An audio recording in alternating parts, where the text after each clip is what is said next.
नमस्कार साथियों, आज बांदीकुई में फिर से दिनेश मीणा हत्याकांड चर्चाओं में बना रहा। कारण था कि दिनेश मीणा की मां और दिनेश मीणा की पत्नी ने पुरजोर तरीके से विरोध शुरू कर दिया और पंचायत समिति में लगी हुई पानी की टंकी पर चढ़ करके विरोध जाहिर किया। और जब परिवार वहां पहुंचा तो परिवार से पूछा तो पता लगा कि सुबह जल्दी 4 से 5 बजे से पहले ही पानी की टंकी पर आकर के चढ़ गए और विरोध शुरू कर दिया। कहीं प्रशासन उन्हें चढ़ने से रोक ना ले, इस डर में वो पहले ही सारी रात सोए नहीं और रात को ही आकर के पानी की टंकी पर चढ़ गए। परिवार का यह कहना है कि प्रशासन ने 7 दिन का आश्वासन दिया था कि 7 दिन में सभी मुजरिमों को पकड़ लिया जाएगा, सभी हत्यारों को पकड़ करके जुलूस निकाला जाएगा, जो अभी तक नहीं पकड़े गए।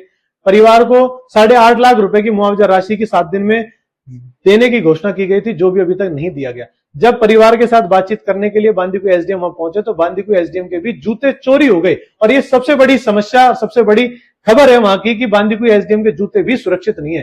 एक बांदीकुई उपखंड अधिकारी, सबसे बड़ा अधिकारी होता है, उसके जूते भी सुरक्षित नहीं है। जब वो दिनेश मीणा के परिवार के साथ बातचीत करा था उस दौरान ही वहां से जूते चोरी हो जाते हैं। और उसी दौरान एक बांदीकुई के नागरिक की बाइक भी चोरी हो जाती है। जब वो हल्ला करता है तो पुलिस कांस्टेबल कहते हैं कि जल्द से जल्द थाने में जाकर के एफआईआर दर्ज कराओ, आपकी बाइक जल्द से जल्द ढूंढी जाएगी, मिल भी सकती है जल्दी चले जाओगे तो। बांदीकुई की सबसे बड़ी समस्या यह है कि बांदीकुई का प्रशासन कहीं ना कहीं सोया हुआ है और बीजेपी गवर्नमेंट के आगे नतमस्तक नजर आ रहा है, बीजेपी गवर्नमेंट के आगे झुका हुआ नजर आ रहा है। पुलिस कहीं से भी कमजोर नहीं है, प्रशासन कहीं से भी कमजोर नहीं है, लेकिन शासन में बैठे नेता जब सरकार को चलाते हैं और पुलिस प्रशासन और व्यवस्था को अपने हिसाब से हैंडल करते हैं, तब ऐसी घटनाएं रोज जन्म लेती है। मुरारलाल मीणा ने और गजराज खटाना जी, पूर्व विधायक बांदीकुई कांग्रेस से थे, उन्होंने परिवार के साथ बैठ करके बातचीत करी, परिवार को समझाया। और यह भी सामने आ रहा है कि राजेंद्र मीणा से भी बातचीत कर रहे मरमुआ विधायक से। राजेंद्र मीणा ने कहा कि 50 लाख रुपए की धनराशि के लिए मैं बात करूंगा, मुआवजा राशि के लिए सरकार से, और मैं आपको ला करके दूंगा। यह आश्वासन राजेंद्र मीणा ने दिया। मैं आपको बता दूं, टीए की बैठक से पहले राजेंद्र मीणा दिनेश मीणा के परिवार से आकर के मिले और अपनी 1 महीने की सैलरी और 1 लाख रुपए की अतिरिक्त मुआवजा राशि देकर के, धनराशि देकर के परिवार की मदद भी करके गए थे। इसके अलावा किसी और नेता ने दिनेश मीणा के परिवार की मदद नहीं की और वहां बैठे किसी भी बड़े नेता ने या संघर्षशील नेता ने दिनेश मीणा को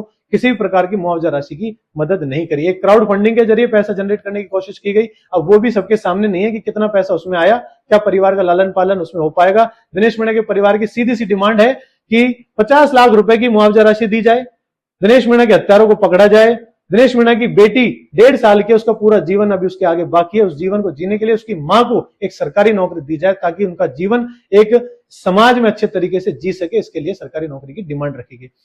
मुरारलाल मीणा जी, गजराज खटाना जी ने परिवार को बातचीत करी, समझाया और परिवार फिर घर चला गया। आज तक मैंने दिनेश मीणा के परिवार से ज्यादा सरल, समझदार और नाजुक परिवार मैंने नहीं देखा, जो नेताओं की बातों में आ जाते हैं। और 2 बार अपने धरने को स्थगित कर दिया और फिर भी उनकी बातें, डिमांड्स अभी तक नहीं सुनी गई। मुरारलाल मीणा जी ने कहा कि 3 दिन में अगर ये सारी घटनाएं नहीं होंगी तो हम जिला कलेक्ट्रेट कार्यालय के बाहर धरना देंगे और जब तक आपकी मांगे स्वीकृत नहीं होंगी और पैसा अकाउंट में नहीं आ जाएगा, जब तक धरने से नहीं उठेंगे। अब 3 दिन बाद देखा जाएगा कि क्या होता है। क्या 3 दिन में प्रशासन दिनेश मीणा के हत्यारों को पकड़ पाएगा। विनोद कुमार सैनी जी और बाकी क्षेत्रीय नेताओं से हमारी बातचीत हुई, उन्होंने बताया कि भागचंद टांकड़ा का एक समर्थक सरपंच उस घटना में इन्वॉल्व था, दिनेश मीणा हत्याकांड में इन्वॉल्व था। उसका नाम किसी को मालूम नहीं है, नाम उजागर नहीं किया गया, सरपंच है, सिर्फ यही बताया गया। और भागचंद टांकड़ा का संरक्षण उसे प्राप्त है, इसी वजह से उसको अभी तक गिरफ्तार नहीं किया गया।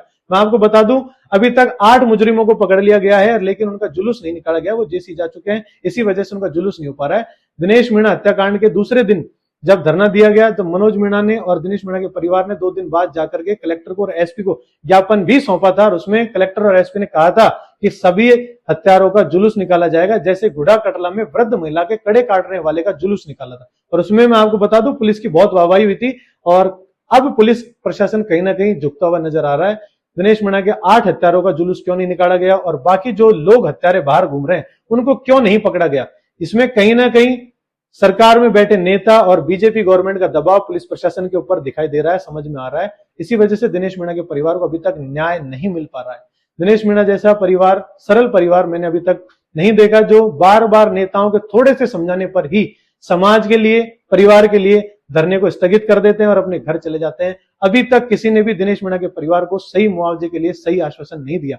हालांकि मुरारलाल मीणा जी ने 3 दिन का टाइम दिया है, 3 दिन में वो सभी काम करवा के देंगे, प्रशासन को झुकाने की कोशिश करेंगे, प्रशासन से काम करवाने की कोशिश करेंगे। अगर नहीं होता है तो फिर कलेक्टर ऑफिस के बाहर धरना दिया जाएगा, इसकी भी प्रहलाद मीणा जी ने परिवार को आश्वासित किया है। ये थी आज की दिन भर की खबर दिनेश मीणा हत्याकांड को लेकर के। आपका काम है ज्यादा से ज्यादा शेयर करना, लाइक करना, हमें मजबूती प्रोवाइड करना, मजबूती देना। आपकी मजबूती ही हमें मजबूत करती है आवाज को पुरजोर तरीके से उठाने के लिए। आज के लिए इतना ही। जय हिंद, जय भारत।